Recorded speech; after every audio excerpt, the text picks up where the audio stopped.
Imagine esse lugar aqui, o mundo natural. Imagine o resto do planeta Terra, o mundo espiritual. Imagine portas que conectam esse mundo com outro mundo. Imagine que essas portas são abertas pelo lado de dentro. E você que abre portas e fecha portas para entrar no mundo espiritual. Luz e trevas. Trevas entram se você abre portas pelo pecado. Deus fala para Caim, lá no princípio da Bíblia: o pecado jaz à porta, a ti te cumpre dominá-lo. O pecado jaz à porta, a ti te cumpre dominá-lo. No livro de Apocalipse, fim da Bíblia, Jesus fala: eis que estou à porta e bato. Se você abrir, eu vou entrar na sua casa, cear com você. E casa é família. Então, trevas entra pelo pecado. Luz entra pela decisão de não pecar mais, pelo arrependimento, pela confissão. Portas que são abertas pelo pecado são fechadas pelo arrependimento e confissão. Tudo que você não confessa está nas trevas, está na jurisdição de Satanás, está encoberto, está em oculto. Quando a palavra de Deus diz: arrependei-vos e convertei-vos para serem cancelados os vossos pecados, o arrependimento e a conversão é mudança de vida, cancela o pecado. Mas a palavra de Deus também diz: o que encobre as transgressões jamais prospera, mas o que confessa e deixa alcança misericórdia. O que encobre jamais prospera. Não está escrito que encobre não é salvo. Não, não é isso. É salvo, mas tem pecado encoberto. É um salvo que não prospera, que não tem vida abundante. Satanás continua com a porta aberta, porque ela não foi fechada pela confissão. Não pode mandá-lo sair. Não pode ordenar que saia. Por quê? Porque está com alguma coisa ainda dele guardada, porque está encoberto o pecado. Sabe aqueles homens que são acumuladores que aparecem no Discovery? Enche a casa de lixo, enche a casa de lixo, enche a casa de lixo, e junto com o lixo vem rato, vem barata, vem lacraia, e tudo que é sujeira e bicho imundo. Muito bem, vamos imaginar que um dia aquele homem fica curado. Ele acorda nova criatura. Nunca mais eu vou colher lixo e trazer para dentro de casa. Eu sou um novo homem. E não cata mais. E não junta mais lixo. Zerou a vida dele, ele é nova criatura. Mas, se ele não tirar todo o lixo que juntou durante 40 anos, e colocar do lado de fora, os ratos, as baratas e as lacraias vão continuar lá dentro. O mundo espiritual é assim. Tudo que está guardado está encoberto, e tudo que está encoberto está na jurisdição das trevas. E os demônios que chegam na vida de uma pessoa não saem, se não há limpeza, e a limpeza é a confissão, é trazer para a luz. Talvez você tenha ouvido tantas vezes: o que está em Cristo é nova criatura, coisas velhas já passaram e tudo se fez novo. Verdade, Ele não vai fazer mais do que fazia antes, mas isso não significa que Ele não precisa ser limpo. Jesus fala: eu sou a videira verdadeira, meu Pai é o agricultor, e todo ramo que está em mim, meu Pai limpa, e limpa para produzir frutos. E se não é limpo, é cortado e lançado fora. Então você pode estar em Cristo e não ser limpo, mas em Cristo é o lugar onde você pode ser limpo, onde você pode ser purificado. Por isso que a palavra nos ensina: se confessarmos os nossos pecados, Ele é fiel e justo para perdoar os pecados e purificar de toda injustiça. Injustiça é o desalinhamento com o céu. Perdoar é um verbo, purificar é outro verbo. Perdoa e purifica quando eu confesso. Se confessar. Ele é fiel e justo para perdoar e purificar. Então, o que está encoberto na vida de uma pessoa é matéria-prima para Satanás trabalhar. E aí você vai ver quantas pessoas crentes, vivendo na igreja, nova criatura, e não tem vida abundante, porque o inimigo ainda mata, rouba e destrói, porque está em tudo ainda dele guardado lá. E é o ponto de contato. O pecado encoberto é o ponto de contato dos inimigos com o homem. O demônio trabalha no que está encoberto, no que está em oculto. Então, muitas pessoas vêm buscar libertação. Muitas pessoas vêm buscar ajuda. E só tem libertação para crente, não tem libertação para incrédulo. Se o Filho vos libertar, verdadeiramente sereis livres. É Jesus. É pelo Espírito Santo que as pessoas são ministradas. Então, é crente que busca libertação nos seminários. É crente que precisa ser liberto.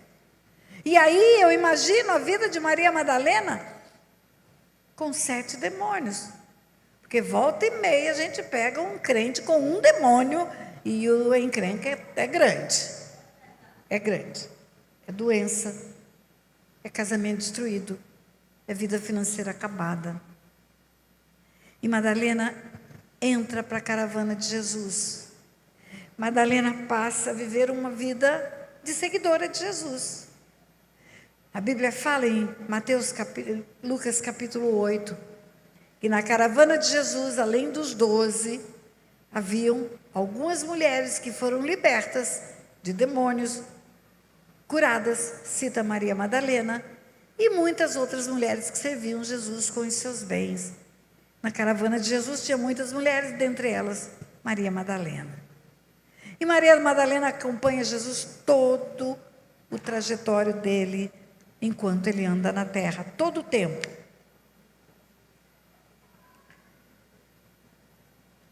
Até a crucificação.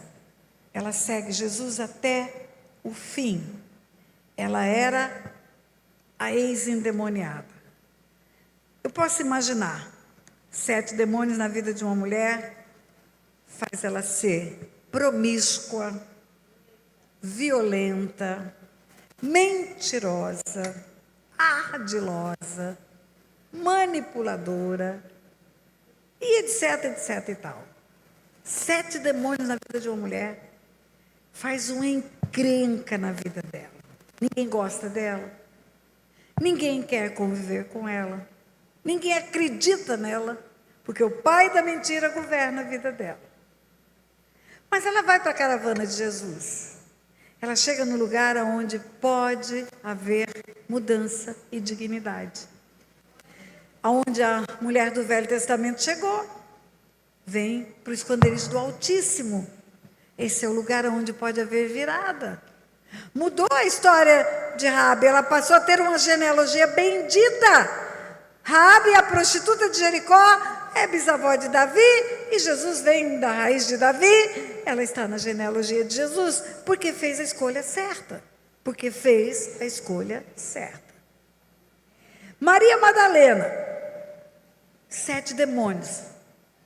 Não conta os detalhes do que os demônios faziam com ela, mas eu posso imaginar, por tudo que tenho vivido e experimentado, em quase 40 anos trabalhando com cura e libertação.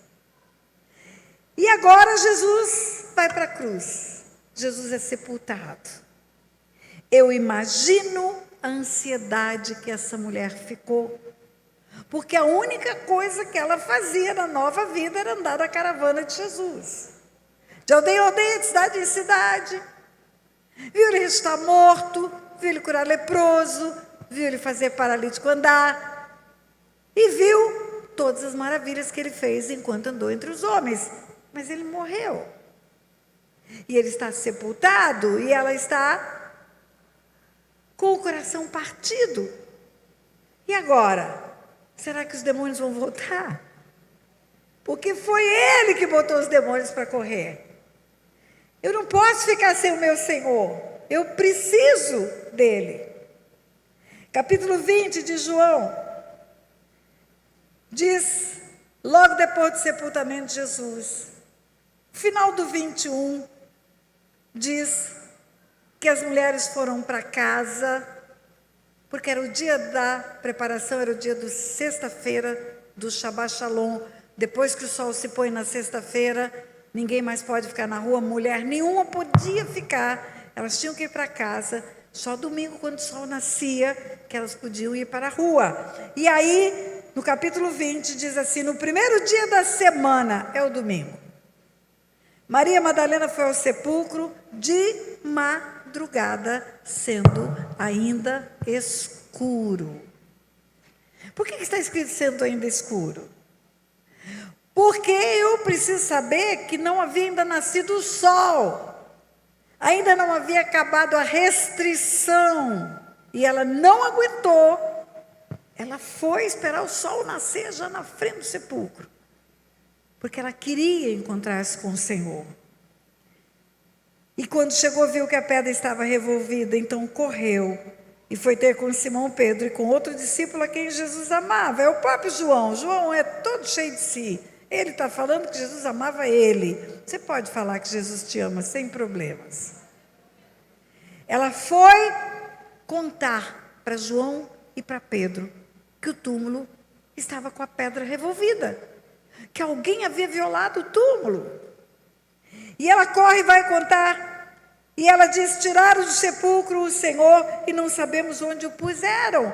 Se ela não entrou, como é que ela sabe que tiraram? Ela olhou do lado de fora. O sepulcro é um buraco na rocha e é uma pedra, e o corpo é depositado em cima da pedra, como uma mesa baixinha. E ela olhou do lado de fora e não tinha corpo nenhum. Levaram meu Senhor, e ela correu e avisou. Saiu, pois, Pedro e o outro discípulo e foram ao sepulcro. Ouviram a notícia, correram lá, ambos corriam juntos, mas o outro discípulo correu mais depressa do que Pedro e chegou primeiro.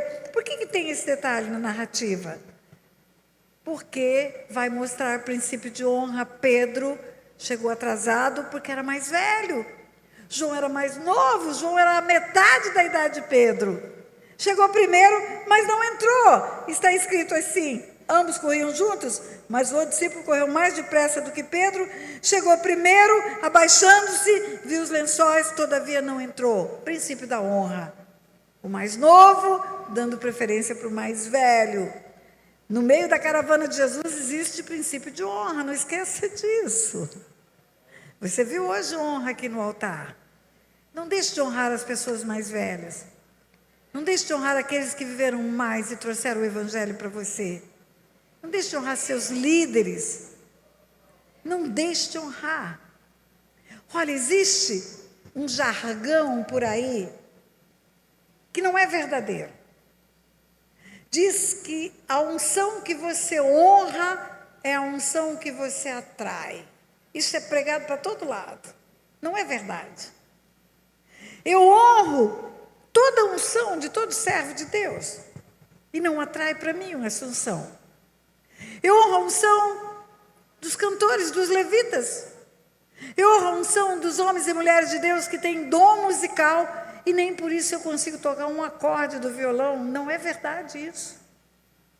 A unção que você serve é a unção que você atrai. É a unção que você serve, é a unção que você atrai. Eliseu serviu Elias, atraiu a unção. Josué serviu Moisés, atraiu a unção. Não basta honrar, você tem que servir os seus líderes. E você tem que servir em amor, como se fizesse para o Senhor. Você vai ver que Geazi não repetiu a honra de Eliseu para Elias. Geazi não recebeu a unção de Eliseu. Geazi recebeu lepra ao invés de unção. Porque ele não só honrou, como ele desonrou o profeta Eliseu. Quando ele foi pedir dinheiro para Naamã, nome do profeta, e o profeta não havia pedido dinheiro. Ele foi se beneficiar financeiramente do milagre que o profeta fez, que Deus fez através do profeta. E o resultado foi lepra, lepra. Cuidado com a lepra. A lepra nem sempre é uma enfermidade física. ela pode ser uma enfermidade ministerial. Cuidado com a lepra. Você que está me escutando em casa, cuidado com a lepra. Não tire proveito da unção que você recebe dos teus líderes. Use essa unção com sabedoria e com temor de Deus. Não queira tirar proveito daquilo que você recebe, porque senão é lepra que você adquire. E não sou eu que estou falando, é a palavra de Deus. Ai, ai, ai, diga ai, ai, ai.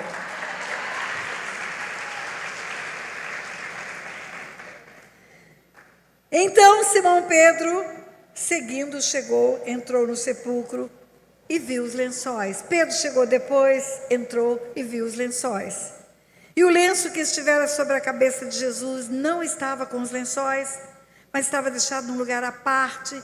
Então o outro discípulo que chegara primeiro viu e creu, não tinham compreendido a escritura que era necessário ele ressuscitar dentre os mortos e voltaram para casa. Olha só, é uma narrativa tão simples, mas é tão fácil entender o que aconteceu. Eles viram o túmulo vazio, eles viram os lençóis que enrolou o corpo de Jesus num canto, eles viram o lenço que estivera na cabeça de Jesus no outro canto, e eles acreditaram na ressurreição. Eles viram evidências da ressurreição. Evidência não é prova. Eu vou te falar como juíza. Evidências são sinais muito fortes de que aconteceu o fato, mas não são provas. Evidências podem ser derrubadas pelas provas. Provas é que são indestruíveis. As provas completam e comprovam a ocorrência do fato. Eles viram evidência e foram embora. E eu estou falando para você de uma mulher chamada Maria Madalena. Ela não foi. Eles devem ter dito para ela: vamos embora, ele ressuscitou, sai desse lugar de choro, de sofrimento, vamos embora, vamos nos reunir com os outros discípulos, vamos nos alegrar porque ele ressuscitou. Maria, entretanto, permanecia junto à entrada do túmulo, chorando. Chorando. Chorando é um termo do verbo que é o tempo chamado gerúndio. Gerúndio é ato continuado. Gerúndio está acontecendo. Às vezes você chama o filho para almoçar, o almoço está na mesa. Menino, vem almoçar. Ele fala: estou indo. Mentira, não tirou o bumbum da cadeira. Não está indo nada. Passa mais um pouco, a comida está esfriando. Já estou indo, mãe. Está indo nada. Indo é um pé atrás do outro. Gerúndio está acontecendo. Maria Madalena estava chorando. Por que está escrito que ela estava chorando? Porque ela está chorando desde sexta-feira e já é domingo. E ela continua chorando. Porque ela perdeu a presença do Redentor. Porque ela perdeu a presença do Libertador, porque ela perdeu a presença do Salvador. Ela está em tristeza profunda, e ela está chorando. E enquanto chorava, abaixou-se e olhou para dentro do túmulo. Ela não tinha entrado, ela está do lado de fora. Ela olhou e viu 2 anjos vestidos de branco, sentados onde o corpo de Jesus fora posto, um à cabeceira e outro aos pés. Diga assim: Maria Madalena viu 2 anjos. Você falou de boca mole. A minha assessora que está assistindo agora, minha assistente, Mariana Mello, eu chamo ela de Mary, ela fala que tem anjo da boca mole. Sei lá se tem, mas você está falando com a boca mole. Diga: Maria Madalena viu 2 anjos. É isso.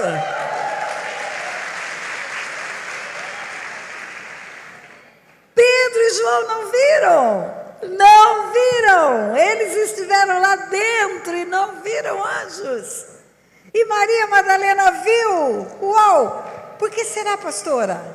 Eu acho que quando Deus olhou para aquela mulher que não ficou satisfeita com as evidências da ressurreição, Ele disse: essa mulher quer mais um pouco, e eu vou dar para ela.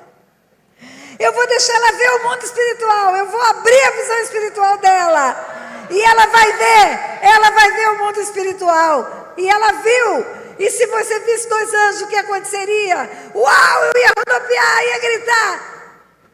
Ela não deu nem bola. Maria Madalena, ainda falaram com ela, por que choras? O anjo fala com ela, e ela fala, por que levaram o meu Senhor? Ou seja, não quero saber de vocês, eu quero saber dele. Aonde ele está? Levaram o meu Senhor e não sei onde o puseram.